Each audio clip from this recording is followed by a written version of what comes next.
Hello guys, welcome back to the Beastie Room. We're going to do something a little bit different today. We are going to have a bit of a recap and a bit of a tour around the room so you guys get to see a little bit of what's going on in here, because we've had many new projects. We've had quite a few breeding projects on the go. Some of them haven't all been aired yet. Some of them we've filmed them, we've just not put them out yet. So we can catch up on a couple of those, and we can also have a look at some of the tanks, things like our Balfouris. How have they webbed up and what have they done? We've got a couple of experimental bits on the go, so we can have a look at them as well. So I thought we'll have a little wander around, a nice relaxing morning. That's what we require. Right, well then, let's see who's that. Well, here we go. We got our Trinidad Chevron, the Samopayas Cambridgei. She's out and about. This is an absolutely stunning spider. Now she's a fully mature girl, and she must be 6 years old or more now. You can see that in her colouring. She's got very deep colouring. Absolutely beautiful spider. Now this female has been paired, and all being well, she should be dropping a sack in the next 6 to 8 weeks. So we just need to, fingers crossed, we get something. Now if we come down and have a look at the wall down here, we've got quite a few bits on the go down here. Now you can see, one of the things I'm always telling you guys about is labels on your enclosures. And you can see with the labels here, this gives us all the information that we require.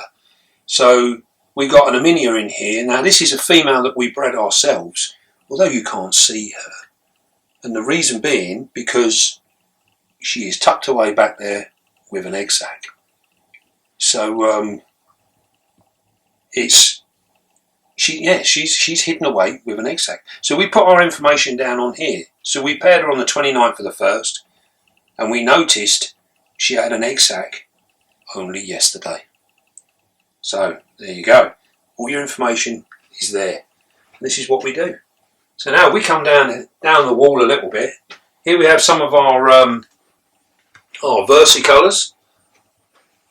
These are our Carabiner Versicolor. Now you remember this one. She's up in there. That's the female. That's the female that we took the egg sac from with the babies, and you'd have seen we've actually put those up now, so they've all popped now, and they're looking really, really good, ready for their new homes. This is the one next door. This is the other female Versi that we had, that had the dud sac, the one that was no good. As you can see, she's sitting there now. She's just waiting for food. So both of these girls now will be fed up, and we'll get them into condition, and then they'll molt again, and then they'll be ready to breed again. Now in here, in this enclosure here, this is where we've got our female wider versips, the sapphire pink toe, and we're hoping that she is on an egg sac as we speak, because she produced an egg sac at the, well, we're saying she disappeared at the same time that our versicolors disappeared, and they were all bred at the same time. So we're hoping she should have a sac there as well. That will be in a future video. What else we got? We've got another one here. This is our common pink toe, the Avic, and one next door. Now on this one here, this one has actually got an egg sac, which we found yesterday on the 19th. And this one here is the female that produced the last lot of babies that we had up for grabs. Now next door, this is a nice site. Next door there we have that is a Carabiner Versicolor, another one. And you can see there that she has actually got an egg sac, and she's looking after it. And that will be pulled in around about a week's time.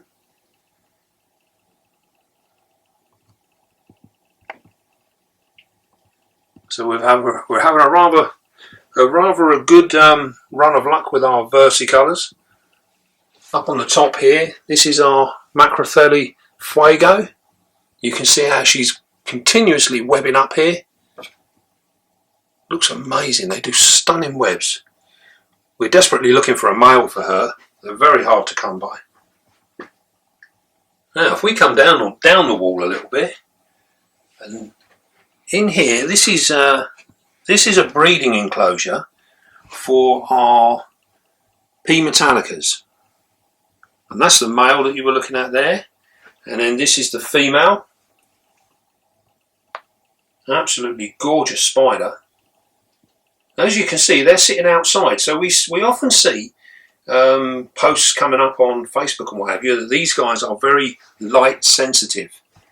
We don't necessarily agree with that, because quite often these will be outside sitting in the open.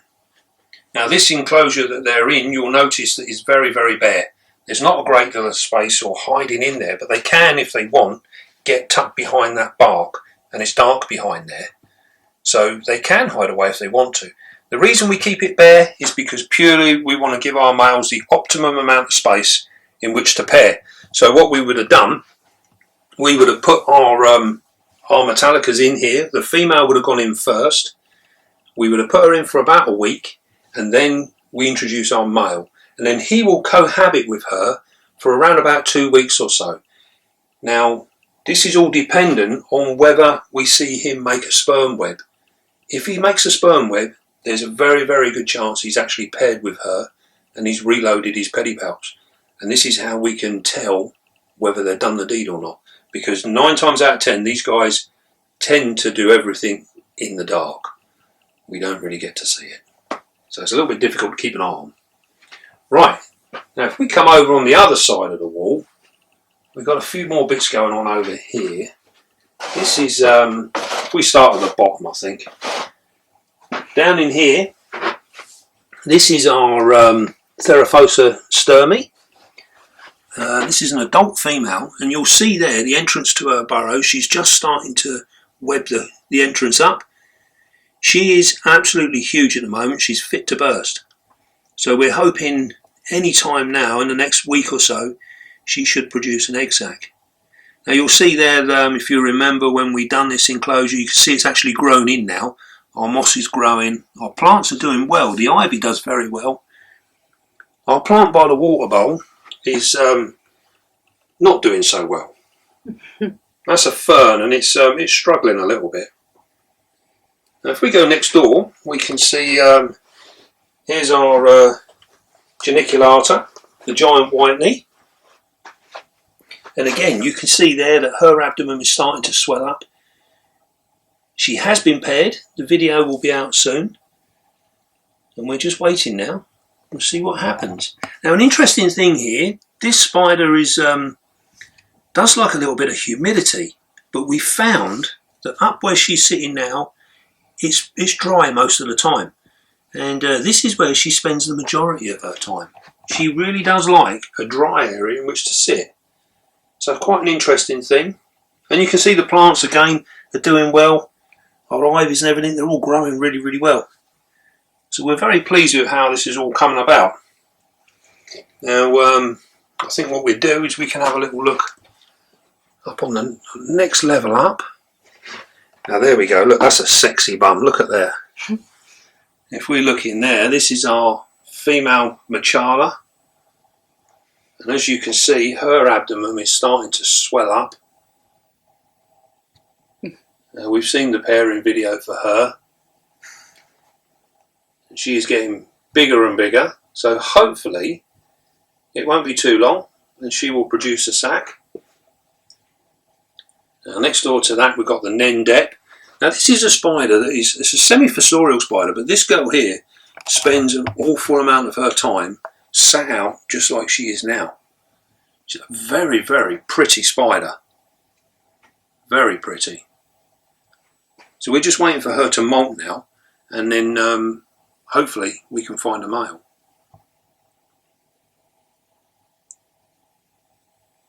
Now next door to her we have our Fimbriatus cancerides, a Haitian brown. This is an interesting spider in terms of she is not at all like the textbooks would say. This spider has in actual fact in the past gone 18 months without feeding at all, and never lost an ounce of condition. She maintained a perfect abdomen throughout. It's very, very interesting how she can fast for huge periods of time. We often get asked, you know, we're sent messages with people like, oh, my spider hasn't fed in a week, you know, I'm very worried, what do I do? You don't need to worry about these things. These spiders are designed to go for long periods of time with no food whatsoever. They do really, really well. Right, if we have a look up top, you'll see there, this is our Chilebrakis electric blue, and this is after a week. So you remember we put the video out a week ago of her rehousing, and you can see literally just how much webbing has been done in the space of a week. Absolutely phenomenal. Really, really good. And we've got our funnel web female over here. You can see her webbing's looking a little tired, so she'll probably start to redo all this very soon.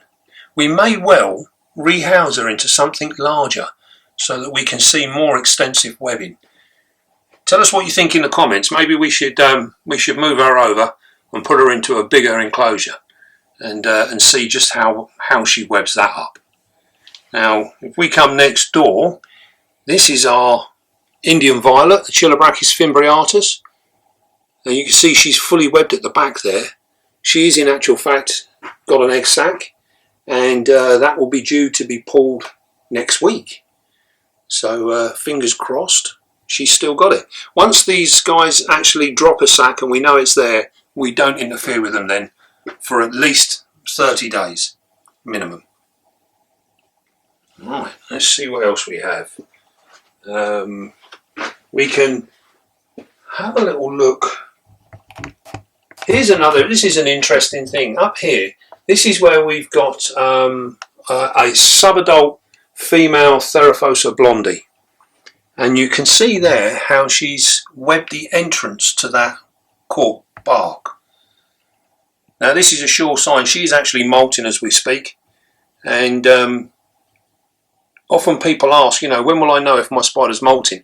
When they close it off like this, this is a good sign that a molt is in process. Now, one of the things that you will notice with your spiders, when you're keeping spiders, if these guys do block this off like this, they can actually stay like that for, I mean, she has been blocked off now for around about 2 months, and we haven't seen her. But it's no need to worry, you know. Sometimes you can shine a torch just in there and you can just about make them out and you can see what they're doing. But we don't want to disturb her too much. So she's been in there for 2 months. There is no need to dig her out. We will wait. She will come out when she is good and ready. So you must relax with your spider keeping. You know, there's too many people who worry too much because they haven't seen their spider for 2 or 3 days. It's not uncommon for a spider to hide away for weeks or months at a time. So just try and relax, be calm about it, and all will be well. Now we're going to have a look at our Balfouris now. Now we have got 2 very, very interesting things to look at here. If we look at this one down here, this is our custom build with our Balfouri, and this is our custom build for the Balfouri. Now, if you look in here, you'll remember that what we were hoping for was that they were going to web up on top of the branches. Now, what we done is we put a piece of bark in there to give them a little bit of security. And if you remember in the video, I said that one of the problems with laying the bark in is that they tend to hide underneath the bark and they don't particularly web up extensively outside of it. So it sort of defeats the object of what we were after. And this has proved the case because, as you can see, they've been in here some months now, and there has been no real webbing whatsoever. Bearing in mind there is only five adults in here, 4 females and a male. So we're going to have a little rethink and see what we're going to do with that, because on the other side of the coin, we come over here and you can see this is our enclosure where we had the 30 Balfouris. There's 31 in there. And if you remember, we didn't give them any bark to hide under. We only put branches in for them to web because we wanted them to web on the surface. And this is exactly what they've done. And this is what they've achieved in around about 5 weeks. So what we will do is we will put up a series of photos now showing the 5 weeks that it took to build this. And we've basically done a photo every few days. And you'll see that now.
Right, so as you can see there, it took a little bit of time for them to get going and then to build it.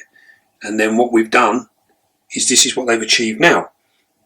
So they've done exactly what we wanted. So they've webbed on the surface, whereas the custom enclosure that we had for the adults, they've not webbed on the surface at all. Everything has been down below.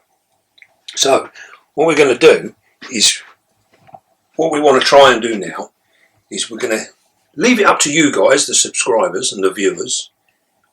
Put in the comments, what do you think? Should we take our 4 adult females out of here and put them in our breeding program and move the 30 into this larger enclosure and see what they do in that, bearing in mind what they've achieved in 4 to 5 weeks in the small enclosure? Tell us what you think. We'll leave it down to you. This is something we've not really decided on, so we thought we'd see what you guys thought. So put in the comments, should we move the 30 and put them in the big enclosure, or should we leave them where they are? You tell us. Tell us what you want. Right. Well, I think we've covered most of that stuff over there, and we've been all over this side as well. On the back wall here, you will see, this is a very exciting project, what we got going on. This is our funnel web shelf. And this is where we keep all of our funnel webs. So they're basically, apart from this one, this is a Celadonia, which we're still waiting on her dropping an egg sac. She's being very slow. But we're still fingers crossed something's going to happen. And then we've also got Balfouri up here. This one's on an egg sac as well. She's just in this corner, but I don't think you'll be able to see her. Who else have we got? Yeah, I don't know if you'll be able to see in there. It's a little bit tight. And you can see the one next door, she's sitting out and about. These ones here, that particular girl there, we're just waiting for her to molt. Once she's molted out, we have a male waiting for her. So that will be there, that will be cool. She's disappearing. Here's one of our funnel webs. There she is. These are growing really nicely. They're doing really well now. So we'll have, hopefully, plenty to share in the future. Right, well, I think that's about going to do it for our little tour of today. We've seen a few bits and pieces, and hopefully we've answered some of the common questions about, you know, the feeding. These spiders don't feed every day. You know, some of them only feed once every few weeks. Others are gluttonous, and they will feed every day if you keep throwing the food in. But it's not a good idea. We don't want them to become fat and obese. We want to keep them in that nice trim condition. So bear in mind that, just think about it. And also when we saw the blondie up there, she's all webbed in and she's set for molting. So don't be panicking too much if your spider disappears. It's all part of spider life. What have we seen down there? GBB. Oh, GBB. Well, go and have a look. She's cleaning. Yeah. She's in her new enclosure. She was only put in there yesterday. So she's still got an awful lot of webbing to do. And she's busy up there having a little groom at the moment. These guys are really, really active. They make first-class display spiders. They're really cool. Very pretty. She's stunning. Right. Well, we're not going to share any more today because we have a few surprises which we're going to keep under our hats. Well then, I hope you enjoyed that, and don't forget, be calm, be gentle, and love your spiders. And I'll see you soon, guys.